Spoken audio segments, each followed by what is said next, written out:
I'd been living in this apartment building for nearly 6 months, yet the old wooden stairs still creaked under my weight like they were judging my every step. The scent of damp wood mingled with the faint aroma of morning coffee drifting from the neighboring units. It was a quiet Thursday afternoon, nothing out of the ordinary, until she appeared at my door. She had this way of moving that made the space feel warmer. Even from a distance, I could see the gentle curve of her smile, the kind that didn't need to reach her eyes to be captivating. But of course, her eyes did, and they sparkled with a quiet intelligence and mischief that made me pause mid-step. She wore a simple blouse, neatly tucked in, the kind of effortless style that looked refined without trying. Her hair fell naturally, brushing just below her shoulders, a few stray strands catching the light as she moved. When I stepped onto the small landing outside my apartment, I could smell it. Her perfume, subtle but unmistakable, a mix of lavender and something warmer, almost like honey. It clung lightly to the air around her, and for a brief second, I forgot why I was even there. "Ah, there you are," she said, her voice soft but clear, like she was enjoying some private joke. Her tone had a warmth that made the words linger longer than they should. There was a pause, and then her eyes softened as they met mine, the way someone's gaze can hold a quiet acknowledgement that makes the rest of the world fade. I nodded, trying to seem casual, though my heartbeat had already picked up. Something about the way she leaned slightly against the doorframe made the space between us feel charged with a tension I couldn't name. Her hand brushed lightly against the wood as she shifted her weight, almost accidental, but I noticed the moment her fingers lingered just a touch longer than necessary. "I didn't expect you until later." I managed, my voice sounding more awkward in my own ears than I wanted. Her smile widened, just a fraction, enough to make the corners of her eyes crinkle. "Well," she said, tilting her head, "I like surprises." There was a softness in the way she said it, like a secret meant only for me. I realized, as I stood there taking it all in, that there was a warmth about her that went beyond the obvious. It wasn't just the way she smiled or the scent that lingered in the hallway. It was in the quiet steadiness of her presence, the subtle gestures that made the world feel smaller and somehow more intimate the moment she entered it. And in that instant, though I didn't yet understand why, I felt it. I had arrived exactly where I was supposed to be. Not for the rent, not for the building, but for her. And something told me that despite the months ahead, this brief encounter would be the start of a connection I couldn't ignore. It had become something of a routine, though I never quite admitted it to myself. Thursdays were rent days, and without fail, she would appear at my door, a quiet mix of exasperation and amusement painted across her face. This Thursday was no different, but somehow the small rituals between us made the ordinary feel, charge alive. I opened the door to find her standing there, one hand resting lightly on the doorframe, her posture relaxed but confident. The afternoon light fell across her features in a way that made her eyes glint, just enough to catch me off guard. She wasn't wearing anything flashy, simple blouse, casual slacks, but even that simplicity felt intentional, graceful, and impossibly attractive. "Late again," she said, the words soft, teasing, yet somehow carrying an undercurrent of warmth. Her lips curved into that subtle, knowing smile I'd begun to notice, the one that hinted she was fully aware of its effect. I shifted the rent envelope nervously, feeling the paper's weight in my hands. My voice came out a little more stammered than I intended. I didn't mean to." She cut me off gently with a laugh, a sound that made the room feel smaller and the air warmer. "I'm just teasing," she said, leaning slightly forward as though letting me in on a secret. The brush of her sleeve against my arm was almost accidental, yet it sent a warmth creeping up my spine. Her fingers lingered for just a heartbeat longer than necessary, and I was acutely aware of the steady pulse beneath her skin. There was a pause, one of those suspended moments where the world seems to narrow down to the two of us. I noticed the faint scent of her perfume, mingled with something homey, like freshly brewed coffee. It made the ordinary feel extraordinary, like suddenly I was awake in a place I'd walked past 1,000 times, but never really noticed. I suppose punctuality isn't everything, she said softly, tilting her head in that easy, casual way that somehow felt intimate. Her gaze held mine, patient and teasing all at once, as though she were inviting me to read her thoughts without ever speaking them aloud. I clear my throat, try to mask the flutter in my chest. I guess some things are just more important than the clock, I said almost without thinking. My words hung between us, and I realized with a quiet shock that she understood exactly what I meant. Her smile deepened, warm and quiet, and she reached out, lightly brushing a stray lock of hair from my forehead. The touch was fleeting, gentle, but it lingered in my mind long after she stepped back. I felt an odd mixture of exhilaration and hesitation, drawn to her presence, yet aware of the unspoken boundaries we hadn't crossed. And just like that, the routine rent collection became something else entirely, a subtle dance of proximity and timing, where a glance, a smile, or a fleeting touch carried a weight far heavier than the envelope in my hand. I realized I was beginning to look forward to these moments. Every Thursday, every brush of her hand, every quiet laugh that seemed to belong only to me. Even in the simplicity of routine, I could feel the first stirrings of something that was far more complicated and far more thrilling than rent or responsibility. It wasn't planned. Most days, our interactions ended at the doorway, a brief exchange of words, a smile, the weight of a glance that lingered just a second too long. But that evening, as the golden light of late afternoon spilled through the narrow hallway, she leaned against the doorframe with a look that made me pause. "I'm heading to the market," she said casually, though the tilt of her head suggested she wanted me to walk with her. The hallway, usually a mere passage between spaces, suddenly felt intimate. My heart stuttered, not from the invitation itself, but from the quiet intensity in her eyes, the kind that seemed to notice everything about me, from the way I shifted my weight to the faint tension in my shoulders. We walked side by side, the air between us filled with the soft shuffle of our steps, and the faint aroma of her perfume mingled with the warmth of the sun on the bricks outside. There was a rhythm to the walk, a small dance of timing and proximity.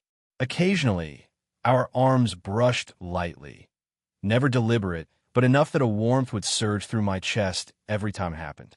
Each touch was brief, yet it seemed to linger, etched into memory. We stopped outside a small bakery she liked, and, as she reached for the door, our hands touched briefly over the handle. The contact was fleeting, just a brush of skin, but I felt her pulse, subtle and steady, and it made me acutely aware of her presence. She caught my gaze and smiled, a quiet, knowing smile that made my chest tighten. Inside, the scent of fresh bread and roasted coffee enveloped us. She leaned slightly toward me as she pointed to the pastries, explaining which ones were her favorites. Her voice was soft, melodic, and the small laugh she let slip when I mispronounced a French word made the room feel warmer than the sun outside. I noticed the way her fingers curled around the edge of the counter, a slight tremor that betrayed a hint of vulnerability she rarely let anyone see. I reached out instinctively, brushing a stray lock of hair from her temple. She froze for a heartbeat, just enough that I felt the weight of the moment, and then she leaned into the gesture slightly, her eyes softening. It was such a simple movement, yet the intimacy of it lingered between us, unspoken but undeniable. As we left the bakery, our shoulders brushed more intentionally, and for a brief moment, we walked in silence. It wasn't awkward, far from it. There was comfort in the quiet, a shared awareness that something unspoken was growing between us. I realized then that these small, ordinary moments, the walk, the touch, the shared laughter, were slowly becoming the highlight of my days. By the time we returned to the building, I was acutely aware of how much I wanted to linger, to extend the moment, to exist just a little longer in the warmth of her presence. Yet I held back, savoring the closeness without forcing it. It was slow, deliberate, and somehow infinitely more powerful for being unspoken. Even in the simplicity of a shared errand, I felt the weight of connection growing, quiet, tender, and utterly irresistible. It happened one rainy evening. The kind of rain that turns city streets into mirrors, reflecting neon signs and puddles in ways that make everything feel both larger and smaller at the same time.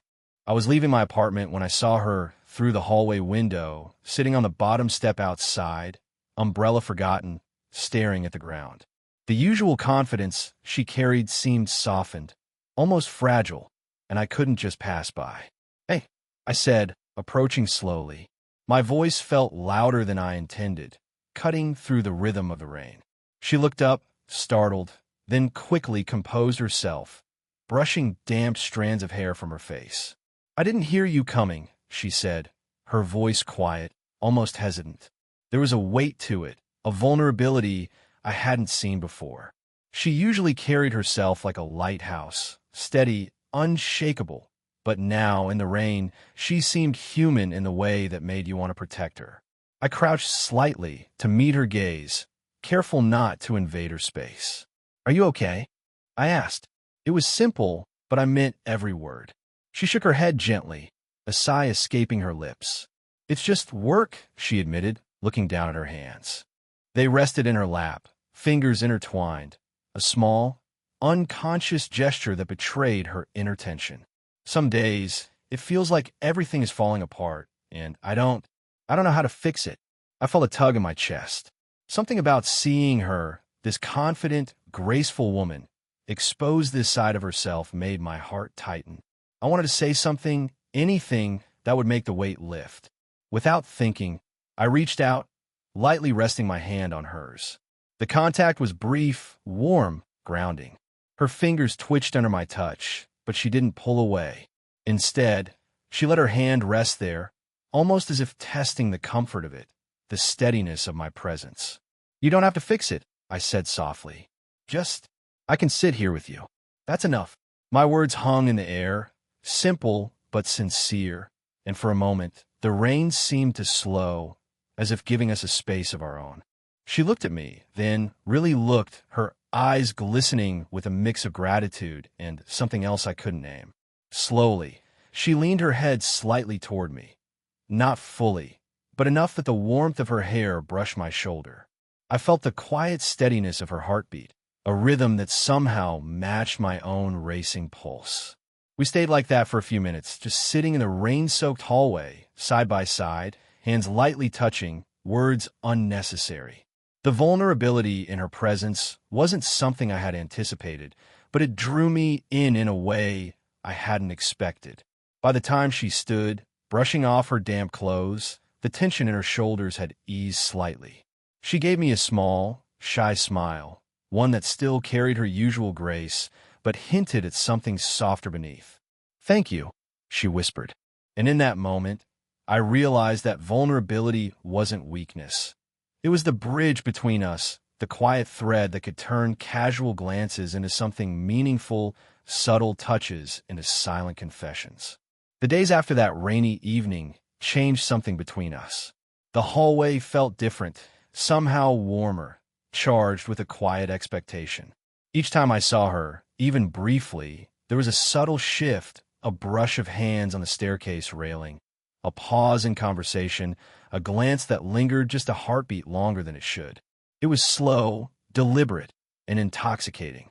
One Saturday, she asked me to help with something small in her apartment, just rearranging a shelf that had been bothering her for weeks. I agreed immediately, not just out of helpfulness, but because I wanted the excuse to be near her. Her apartment smelled faintly of vanilla and old books, cozy in a way that reflected her personality. Careful, thoughtful, understated. She moved around the room with ease, and I followed, instinctively adjusting my movements to match her rhythm. There was a softness to her presence, an unspoken trust that made me aware of every small detail. The tilt of her head as she examined a book, the slight smile tugging at her lips when I handed her a misplaced item. When we reached the shelf, our hands brushed as we both reached for the same book. The contact was light, almost accidental, but enough that warmth surged through me. I felt the subtle pulse of her hand, the smooth texture of her skin against mine, and for a moment, it was as if time slowed. She looked up at me, eyes wide for a second, and then laughed softly, a sound that settled into my chest like sunlight. As we worked, our conversation drifted from trivial topics to more personal ones. She spoke about memories from her youth, moments of regret, and small triumphs that shaped her. I listened, captivated not just by her words, but by the way she expressed them, the slight quiver in her voice when she shared a sensitive thought, the way her eyes softened when she smiled at a memory. I felt honored, trusted to be the one she shared these fragments of herself with. Later, we sat on the couch, exhaustion softening our movements. She leaned slightly toward me as she reached for a cushion, her arm brushing mine, lingering longer than necessary. I felt the warmth of her side against mine, subtle but grounding, a quiet reassurance that didn't need words. We sat there in silence for a few moments, the kind of comfortable silence that comes after shared effort and mutual understanding. I became acutely aware of the rhythm of her breathing, the gentle rise and fall of her chest, the small gestures that felt intimate simply because we were together. By the time I left, I realized that the line between familiarity and closeness was shifting. Every brush of hands, every shared glance, every quiet laugh was weaving a connection neither of us had rushed, but both of us felt deeply. The apartment door closed behind me, but the warmth lingered, an invisible thread pulling me toward her, promising that our story was only beginning. It was a quiet evening, the kind where the world outside felt muffled, softened by the fading light of dusk. I found myself lingering in the hallway longer than necessary, pretending to check my mailbox, though in reality, I was waiting for her to appear. She always had this way of arriving just when you least expected it, and yet, somehow, just when you needed her presence most. When she stepped out of her apartment, the fading sun caught her hair, illuminating strands of auburn and gold. She smiled at me, the small, private smile that had become our unspoken language, and I felt my chest tighten, as if her gaze alone could anchor me. "Good evening," I said, my voice steady, though my heart raced in ways I could no longer ignore. "Good evening," she replied, tilting her head slightly, her eyes lingering on mine. There was a softness there, a warmth that went beyond casual kindness. And then, with a teasing, almost mischievous smile, she said, "You know you're always right on time for me." The words hit me softly but firmly, carrying layers I wasn't entirely ready to unpack. Right on time for her. It wasn't about the rent or punctuality. It was about presence, about connection, about a subtle confession woven into a casual remark. I felt the weight of them, the intimacy hidden in that light teasing, and for the first time, I realized how deeply I had come to care. We walked together in the quiet corridor, our steps in sync, the rhythm of our proximity speaking louder than words. At one point, our hands brushed, not deliberately, not in a hurry, but just enough to send warmth curling through my chest. I could feel the faint pulse of her wrist as our fingers nearly met, the brush of her skin against mine lingering like a quiet promise. She spoke about her day in a soft voice, and I found myself hanging on each word, noticing the subtle ways she gestured, how she tucked a loose strand of hair behind her ear, how her eyes softened when she spoke of something she loved. It wasn't just her presence, it was the way she existed in the space around me, quietly, yet powerfully. At the landing before her door, she paused, turning toward me. Her gaze held mine longer than necessary, and I felt an almost magnetic pull. There was a stillness in that moment, a fragile, electric tension. I wanted to lean closer, to speak the words I couldn't yet say, but instead, I let the silence do the work. She smiled again, lightly resting her hand on my arm, not in haste, not in expectation, but in gentle, deliberate closeness. In that fleeting contact, I felt the confession unspoken but understood, desire not loud or urgent, but quiet, patient, waiting. She didn't need to say it aloud, and I didn't need to. The brush of her hand, the softness of her gaze, the words right on time for me. They carried everything delicate and profound. As she stepped inside, the warmth lingered like sunlight after it fades behind a cloud. I closed my eyes for a moment, letting the feelings settle. Our story was approaching a threshold, the silent acknowledgement of our connection. And though the confession had not been spoken in words, it had been shared fully, tenderly, in ways neither of us could deny. The days after her quiet confession, her words, her touches, the lingering smiles, settled into a gentle rhythm. It wasn't dramatic, nor did it feel rushed. Our connection had grown slowly, like sunlight filtering through curtains, subtle, persistent, warming everything it touched. I realized I was beginning to anticipate those small moments with a quiet eagerness, the brush of her hand, the soft glance that lingered just a heartbeat longer than necessary. One evening, she asked me to help her move a small piece of furniture, a bookshelf she had been meaning to reorganize for weeks.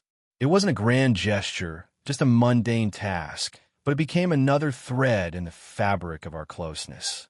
Her apartment smelled faintly of vanilla and fresh flowers, a comfort that made the space feel intimate without saying a word. As we worked side by side, our movements began to sync almost naturally. Our hands brushed repeatedly, lightly, but each touch carried a warmth and weight that left me conscious of her presence in a way nothing else could. When I reached for a book at the same time as her, our fingers touched over the spine. She didn't pull away. Instead, her eyes met mine, and that familiar quiet smile lingered, soft and knowing. I felt my chest tighten, a mix of anticipation and comfort, the kind that only comes when two people slowly allow themselves to belong in each other's space. When the bookshelf was finally in place, we sat on the couch, just close enough that our sides touched lightly. She leaned slightly toward me as she adjusted a cushion, her arm brushing against mine. I felt the warmth radiating from her, grounding me, making the room feel smaller, safer, and more personal. There was no rush, no need for grand declarations, just the subtle intimacy of shared space, shared effort, shared silence. She spoke softly about her day, her voice gentle, almost vulnerable, yet her usual grace remained. I listened, catching the quiet inflections in her tone, the flicker of emotion behind her words. I reached out, brushing a stray strand of hair from her cheek. She didn't flinch. Instead, she let her gaze meet mine, a flicker of acknowledgement and trust passing between us. As the evening faded into night, we shared quiet laughter over a spilled coffee cup and the small, mundane frustrations of the day. Her hand found mine on the couch, fingers intertwining just slightly, enough to convey affection without words. I felt her heartbeat beneath her palm, steady, reassuring, and the weight of the age gap, the hesitation, the outside world's opinions, they all melted away in the warmth of that moment. By the time I left, she stood at the doorway, smiling softly, the glow of the apartment light haloing her. "Thank you," she said simply, and it wasn't just gratitude for the help. It was gratitude for presence, for connection, for the quiet moments we shared. I walked back to my apartment with a gentle smile, the warmth of her hand still lingering in mine, the echo of her quiet confidence wrapped in vulnerability settling in my chest. I knew our story was only beginning, yet somehow it already felt complete, patient, tender, intimate, and profoundly satisfying. Sometimes the most powerful connections aren't shouted or demanded. They're quietly nurtured, touched, and felt. And with her, I'd found exactly that.